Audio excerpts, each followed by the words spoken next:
Hello, and welcome to our second installment of In Search of Civility. Today we'll be discussing the interplay between power and partisanship. I'm Diana Laciando, and I'll be serving as today's moderator. So before we get to our other hosts, a little bit of background on In Search of Civility. This series is a partnership between the Association of Idaho Cities, Smith and Malik Law Firm, and the Boise Metro Chamber. We're committed to discussing the challenges presented in our state and country as we have become increasingly polarized. Polarization in particular limits dialogue, encourages division, and can create incivility. We cannot produce today's content without the support of our presenting sponsors, Dawson Taylor Coffee Roasters and Idaho Central Credit Union, and without Power Engineers and Erstad Architects. Their support is absolutely critical to expanding our ability to reach new audiences about civility issues in public discourse. And thank you as well to our media partners, Idaho Ed News, Idaho Statesman, and the Idaho Press. They provide us with a platform and an audience with whom we can all interact. So now I'd like to welcome my fellow co-hosts, Kelly Packer, Luke Malik, and Matt Erpelding, all former legislators who will join me for today's conversation, Partisanship and Power. So I will be serving as the moderator today, and we'll rotate those duties in each of our conversations. Let's go ahead and start with the definition of politics. So politics, one definition of it at least, is the authoritative allocation of values. That's kind of a complex definition, and it begs the question, which values get applied? What happens to other values? Are they left on the table or are they ignored? And does the application of power suppress values? So we're going to start off by asking our first question for Kelly Packer. Kelly, if politics is the authoritative allocation of values, why has partisanship not shown up necessarily in local government? Thank you, Diana. That's a great question. The main reason I really believe stems from the fact that most of our local races are not partisan races. In fact, it's at the county level in Idaho that the lowest level of partisan races actually appear. I know that might be different in other states, and there's been some talk about maybe changing that in our own state here in Idaho.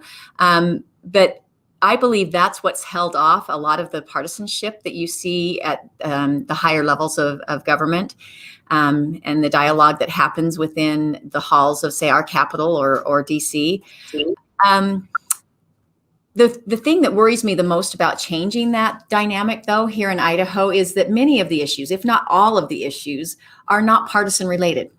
You take a look at city government, for example, and even some portions of county government, and the issues themselves are simply needs that need to be met. They have nothing to do with party politics. For example, potholes, they just need to be fixed, regardless of what race you might identify or party that you might identify with. They need to be, toilets need to flush, for example. Clean water needs to come out of the tap. Emergency services need to respond in a timely manner. None of those things beg party politics at any level. I would even esteem that there are some of our positions at the county level that should be re-identified as nonpartisan, for example, the coroner. So for me, I believe the real answer just boils down to the fact that the issues themselves are not partisan in nature, and therefore our races currently have not been identified as partisan races, and that we should maintain that as much as possible so that the important discussions can happen without the party politics being involved. Thanks, Kelly, and I would agree with that. The landfill just needs to work. It doesn't need to be Republican or Democrat. So going back to our definition, which again, this is a consistent political science definition, politics as the authoritative allocation of values. Matt, what is authority then? Well, that's a good question. And as we were planning this out and talking about partisanship and power, authority is the power to do something, and often it's delegated by others. And this is particularly true in politics. So when someone is elected to office, I tend to believe that the general populace believes that they have the best interests of the entire populace in mind. But often those that have been delegated said power can manipulate the system in a way that helps them maintain power. And so this could be called all kinds of things, but at its root, it's typically uncivil. And that is, structural policies can lead to either the empowerment of one population or the disempowerment of another population. For example, Kelly, Luke, and I are all products of the first closed primary in Idaho. And since that first closed primary in Idaho in 2012, you've seen a dramatic shift in the ideology makeup of the legislature. What that has done is it's empowered folks on the fringes because of who's voting in that primary race. Another example of where structural power can disenfranchise other people is where at the time in the 70s and before that, there were federal housing policies that limited loans to people of color. In doing that, they made it so that people of color who might actually have the same job that I have, unable to purchase a house, which meant it was very difficult for them to acquire wealth over time. Those changes that are put in place by someone who's been delegated authority by somebody else, but are designed to keep them in power, are at their root uncivil. When you couple extreme partisanship with delegated power, you often see uncivil action and lack of mediation. And we did define this at the very beginning as the attribution of values, but I would make a counter argument that politics historically has been about the mediation of values. And the mediation of values is this idea of people coming together with multiple sets of values and trying to find common ground to be able to give a little bit, address a little bit of the values of everyone. As we have increasingly polarized, it has definitely become the authoritative allocation of values, meaning winner take all. That's extremely problematic in a state like Idaho, where you have a majority of the state that's certainly conservative Republican, but when you really step back and look at the statewide voting patterns, it's really only a 60-40 split, even though what the representation is in the legislature is much different. And you see us becoming increasingly polarized as we move forward, particularly probably because of closed primaries. Thanks. So, I think it's important for us to start to kind of make this real, and I want Luke to get into that. Luke, can you share an example or story of how power can work in governance? Do you think it's better for our democracy to secure power in the middle? Could moderation lead to better outcomes and more civility? But to Matt's point, how would we actually encourage that through our electoral processes? Yeah, well, I mean, I think the most important thing to the segue between what Matt is saying and your question, right, is that authority. Where does that authority really come from? Does it come from titles, or does it come from something else? And really, going back to that definition, the authoritative allocation of values, there's really no authority necessarily in a name or a title, right? But there is a recognition that can come along with the title, or it can come along with just the fact that somebody has gained authority because of an idea they have, or a position they hold, or a following that they have, right? Example I like to use is Mitt Romney. Obviously, my party, despite our majority, is in quite a bit of turmoil right now, and you have people that are really inspired by folks like former President Trump, and then folks that are really inspired by Republicans more in the vein of Mitt Romney, right? And Mitt Romney would seem to have, for where he's at, an incredible amount of power because he's in a state where he is revered. And he's never going to lose that Senate seat. So he can say pretty much whatever he wants. So that gives him authority within a realm. But if he were ever to want to take that authority out to a broader level, to a higher audience again, like he did when he ran for president, that the messaging that he is portraying right now, that authority wouldn't get him very far there. So he has a lot of authority for what he stands for in the Senate, but maybe not so much on a larger level. And then you see there's definitely a balance of power. To your question, Diana, amongst the different levels of government, and we have separated powers for a reason. It's so that no one voice can become too strong, right? Our democracy really works well, or our system works best, when every voice at least has the ability to be heard. And I think we're going to talk about this a little bit later, but when voices can't be heard, that's when problems really start to evolve and the system starts to break down. People become disenfranchised from the system. So really understanding where power comes from, what power means, and the fact that, you know, there is a difference between title and actual authority is extremely important to this conversation. So I want to pick up on this idea of where power derives from. And as we were talking about the show, one of the interesting things to me right now is that plausibly the most powerful person in the Senate right now, in the U.S. Senate, is Joe Manchin, the most conservative Democrat, because he sits at that tipping point. The Democrats need him to do anything. However, to your point, you know, he could never win a primary really out if he were to run for something else. So he's using that power to achieve what he wants to achieve right now. And is that a good thing? I would argue it probably is. It's pulling people together in the middle. But it'll be interesting to see what happens over the next months and years. So to that point, Kelly, because we're talking about moderation, which is what Joe Manchin is sort of arguing toward, is moderation the same as civility? And how are they relevant to each other? I would argue they're very relevant. I don't know that they're one and the same, but they are very relevant. If you look at the current landscape, extremism definitely has added to our current polarization and divisiveness, right? And so moderation definitely presents as a possible solution.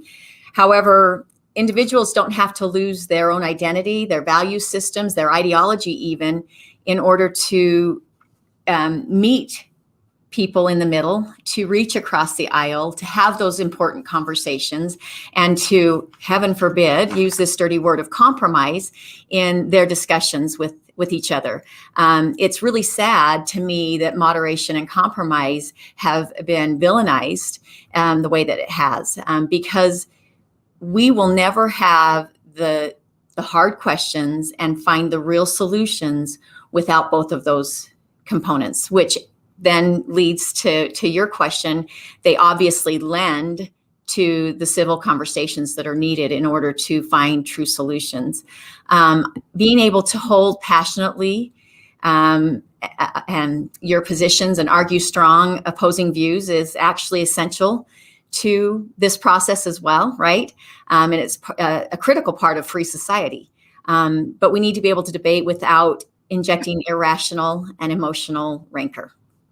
I have always said, if we could come to the table, the negotiation table, the discussion table, whatever that might be, seeking to understand and hoping to provide also appropriate color to our positions and help others understand where we're coming from, then we're going to be able to find common ground a little easier. Compromise on effective solutions, but not your values and not your ideology. So of the four of us, I'm the non-legislator here, and I'm asking some questions of the three of you because you've, as you noted, joined the legislature together during an interesting time after the first closed primary. I'm interested to hear your answer to this, Matt.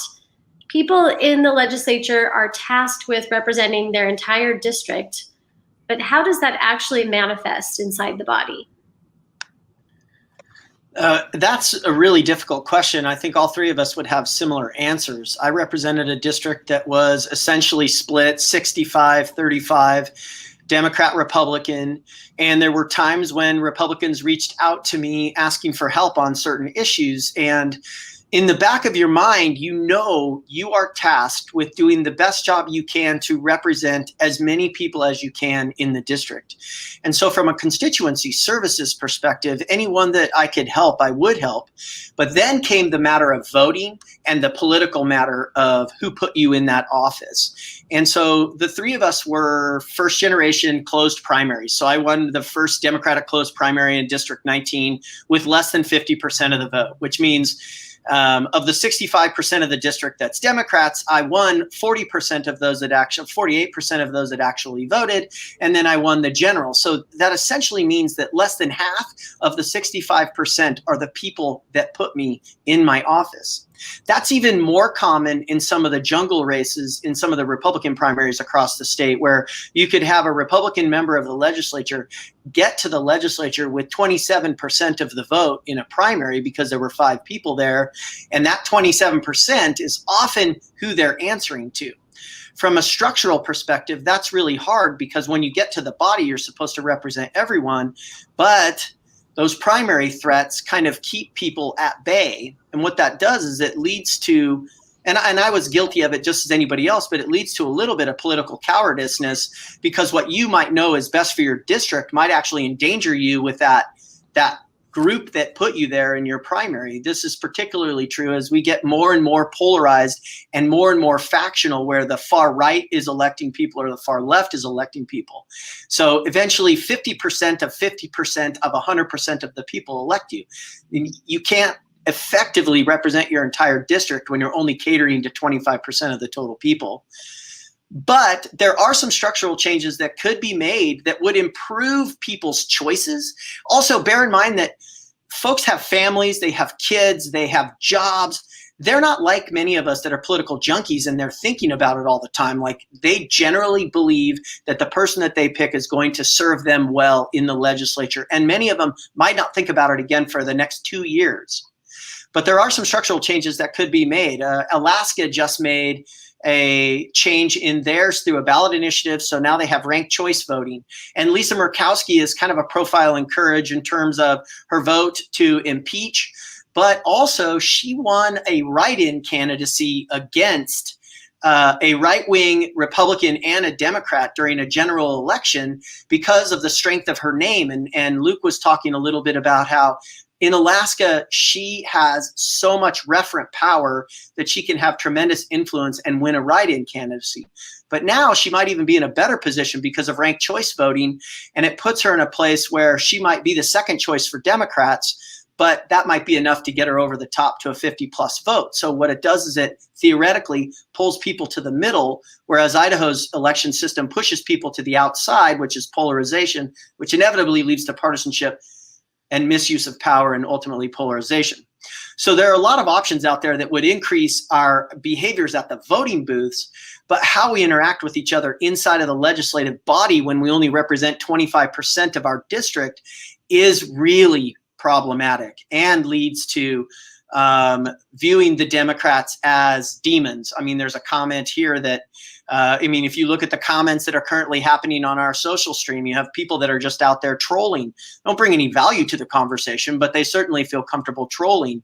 But at the same time, if you can draw people to the middle and they know that there's protection in the middle, I really think that people would take braver votes and be more willing to risk their political career, knowing that they know that that middle majority is actually helping them, and it would help. Thanks. So circling back to our definition, why is this concept of authority and power relevant to the topic of civility? And I'll kick that over to Luke, because I think he first brought this definition to us. Yeah, it is a definition that's commonly used by political scientists. It was developed in the 50s and 60s by David Easton, who was a political scientist that was of some renown back then. But it really captures, I think, really what we're talking about, right? And why authority and the allocation of values in an authoritative way is relevant to civility. It's relevant because our system depends on people believing in a way of life that is protected by rule of law. And rule of law is a construct that we've come up with. And, you've all heard the famous quote, we have the worst form of government except for all the others. And the beauty of it is that people believe in it. And when people don't believe in it anymore, we start to see things really break down, as we saw on January 6th, right? And if the allocation of values is disenfranchising folks, that means the authoritative allocation of them has broken in some way. And we need to figure out a way. And the onus is really on those who have power to understand why people aren't feeling heard. And I'm sure everyone has seen the headlines about the common threads that seem to have run through those who were arrested after the Capitol riots on January 6th, which is, for example, a lot of them had extreme financial challenges. The American dream is broken for a lot of people, and that's on the right and on the left. So the onus is on those in power to understand that the authoritative allocation of power in the nation is broken in a way that is disenfranchising folks. And yes, we have to condemn extremism. What happened on January 6th, it has to be condemned. But at the same time, we have to address these problems, from Black Lives Matter to the extremists that terrorized the Capitol on January 6th. And everyone in between has to be able to feel like the system in somehow at least allows their voice to be heard. And terrorism can't be part of the answer. It has to be done in a civil manner so that we have the ability to actually understand where people are coming from. So I'm picking up on the comments here, and one of our commenters brought something to my attention that I wasn't aware of. Sean Coletti wonders what we think about the state of Nebraska's legislature and that they have a unicameral, nonpartisan legislature. I don't know enough about how that legislature actually is operating. I don't know if any of you do, but it's certainly an interesting idea to me. Would free people up potentially to really come together around issues instead of hunkering down into party lines. Do any of my fellow co-hosts have any more background knowledge on that process? I can speak a little bit to it from just talking to legislators from Nebraska, and they will tell you that they probably have less of a partisan problem than what you see in other states, particularly states that have really partisanized their elections. But that it still does creep in, and it creeps in through a host of different ways. And that is what we kind of continue to talk about, which is a winner-take-all approach to allocating values and allocating resources toward those values. And that still happens almost everywhere you go because of that, my values are the most important values idea that we have allowed to develop in our political discourse. And Mayor Coletti and I have actually talked about stuff like this in the past, and where do we find the middle, and how do we find a way to get back to mediating our values? Because when we talk about former Representative Packer's values or former Representative Malek's values, the three of us weren't that far apart. There were a lot of opportunities for us to really come together and work on issues that could have a real dramatic impact across all three districts. And the three of us are a good sample because Luke represented North Idaho, I represented the Boise area, and Kelly represented Southeast Idaho. And all of us had similar concerns and similar needs. And we were able to, if we did a better job, I think the three of us were perfect, obviously, but if we had done a better job of really trying to think about how to mediate those values, there is opportunity to advance it. But Nebraska's system, until you get to the statewide elected offices, has done a better job of eliminating partisanship in the lower level elections, even though they use partisanship there now as a spear by calling someone a Democrat, even though they're running in a nonpartisan race, or calling someone a Republican, even though they're running in a nonpartisan race, which is just as problematic as if it was a nonpartisan or if it was a partisan race. So we have a couple examples percolating in the Idaho legislature right now, bipartisan legislation. I am thinking of the medical cannabis proposed law that is proposed, as well as the targeted protesting law. And I'm interested again in your experience. How was it for you all to try and create legislation together? Is that something that you actively sought out? Did it at times become difficult for you to partner because of your own party potentially not wanting to see you partner with someone? Luke, would you want to speak to that? Yeah, absolutely. I mean, I think yes, there are times, and there are people who will just not partner, or partnering is just not an okay topic. I mean, really, I think what was said earlier, right? Where does power come from? And it comes from the people. And Matt went into length about what at the end of the day, there's a political reality that you have to deal with if you're a leader that is under elected authority, and that doesn't mean that you don't want to be involved, or there aren't things that you genuinely do not want to be involved in. We all have our beliefs, and as much as Matt said, the three of us got along, there are things that we didn't get along on as well, and there are things that truly our values take us in different directions, and that's okay. And it takes talent from members of the legislature to understand where those issues are that you can really come together and push good policy forward. And Matt and I worked on several things together. We probably did at least a bill a session, if not more. Kelly was part of those quite a bit. And there's good things that just really should have and did rise above partisan politics. But having the optics of both a Republican and a Democrat on a bill working on something together really kind of took the sting out of either side using it as a weapon. On the other hand, if we had chosen different topics, if we had chosen as well for the districts that were sending us to represent our legislative areas, then it could have become a real problem for us. So, I think I also like to call politics the art of what's possible, and that's kind of just what I use with my friends and family, which is at the end of the day, you can't accomplish what you can't accomplish, and that's based on people's beliefs, the people that have sent you there, and just the amount of time and energy that it takes to articulate the complexity of certain issues that we have to deal with, and really being wise about how to spend your efforts and time in a way that has the most impact and what is actually possible at the end of the day is the best way that you can be a leader. If I may, Kelly, I'm interested in. Sorry, go ahead, Kelly. You bet. No, that's okay. I was just going to say, if I may add to that, I think that Luke covered it well. But I would love to share just a personal story, because I do think that there are times when we have pressure from our party. But as Luke mentioned, we need to be strong and allow for bipartisan legislation where it makes sense. Again, there are going to be times when our values just don't align, and that's all right, as was mentioned.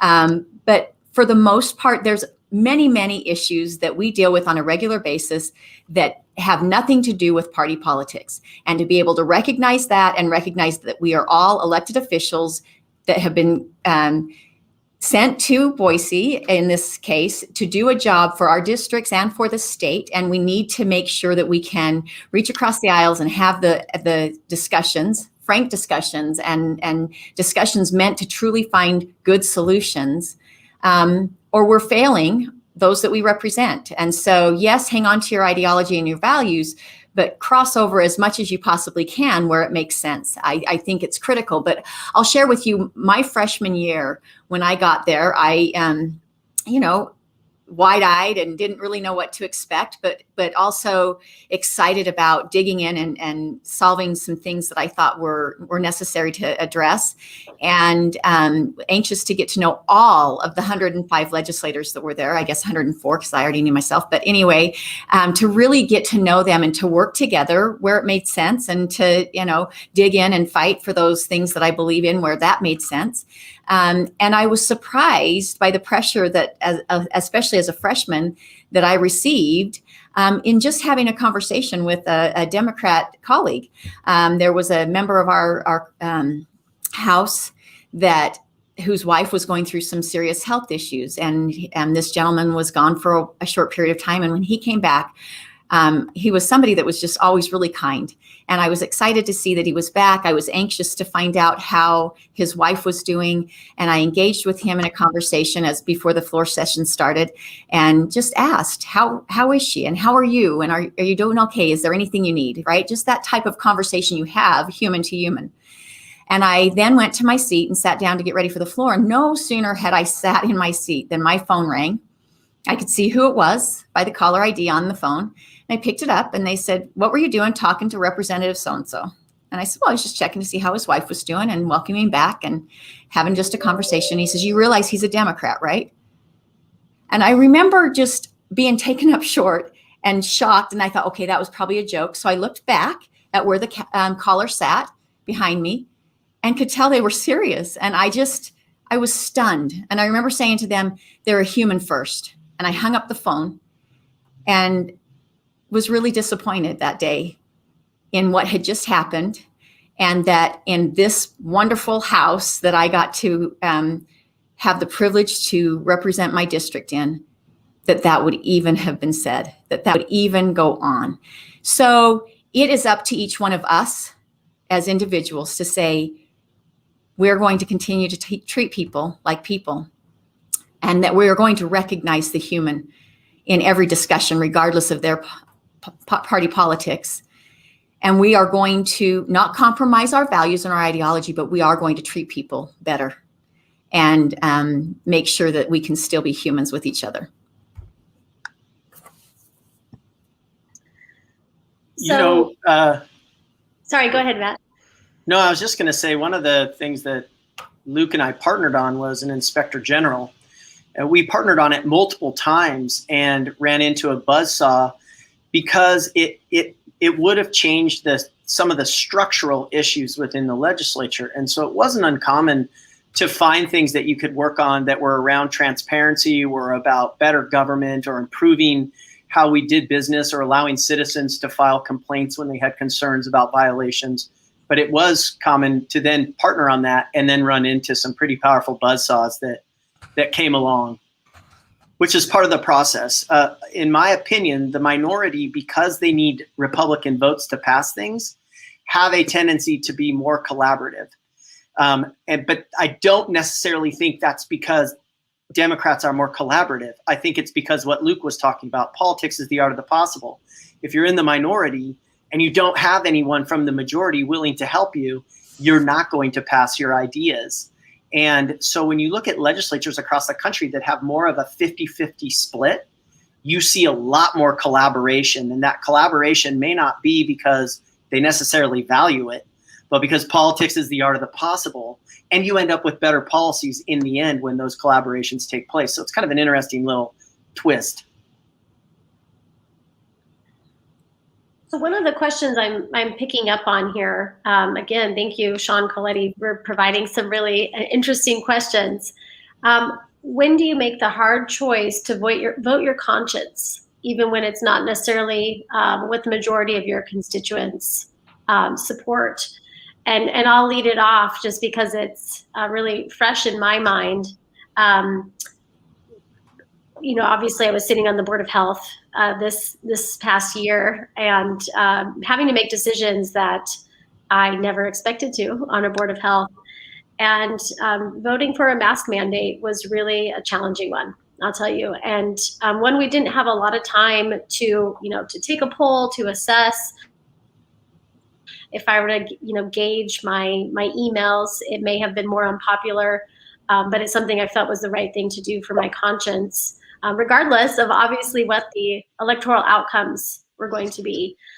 So I'm interested if you all have some stories like that to share, and how you gauge when it's the right moment to vote conscience over what the popular opinion is. Do you mind if I jump in on that one? I actually had a really cool experience in our freshman orientation where a professor from a big university had come in to talk about ethics and about, voting the way the people want, right? How's the right thing how do you determine the right vote for any given situation? And I remember one of the new freshmen had mentioned that, well, you do what the people want, period, right? And I raised my hand kind of tentatively because, again, I was new. And I just said, that's an impossibility because, as Matt was just explaining at the beginning of this show, you're not going to represent every single person in your 48,000 plus people district. And so for me, I said, it boils down to how I represented myself in my election. I told the people what my values were. I said, where I stood on specific issues. And so for me, to be ethical and to vote my conscience was an easy decision. They knew who I said I was going to be. And as long as I was true to that, as long as I was true to what I represented in my campaign, because the majority of people from my district, after I told them who I was and how I would represent them, voted me into office, right? And so it was easy for me to say, I will just hold true to those values then. And the second that my value system is no longer the majority that sent me here, I won't come back. And that's the way the system's supposed to work.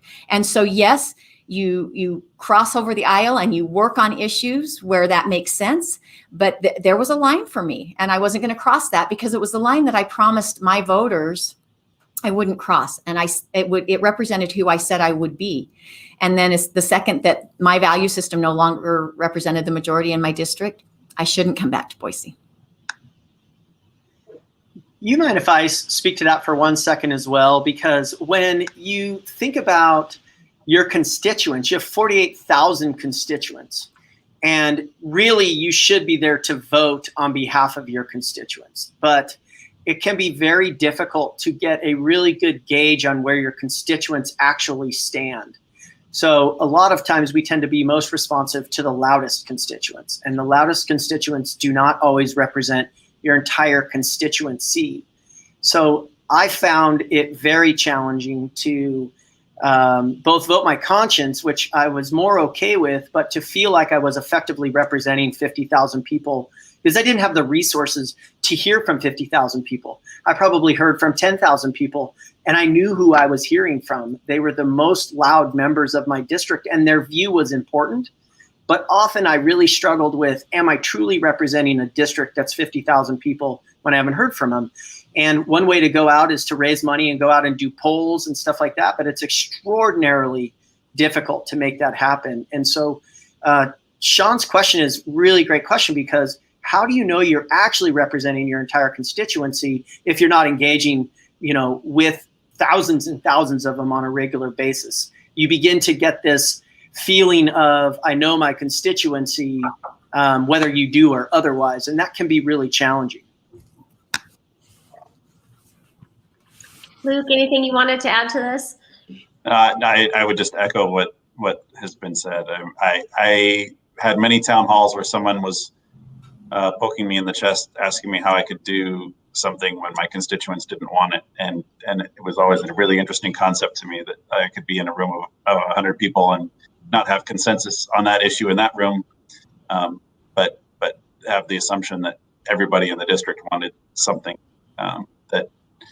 that really it's so difficult to tell where people stand, because a lot of times it falls on us as legislators, particularly up in the north where we don't have any media like the Treasure Valley does.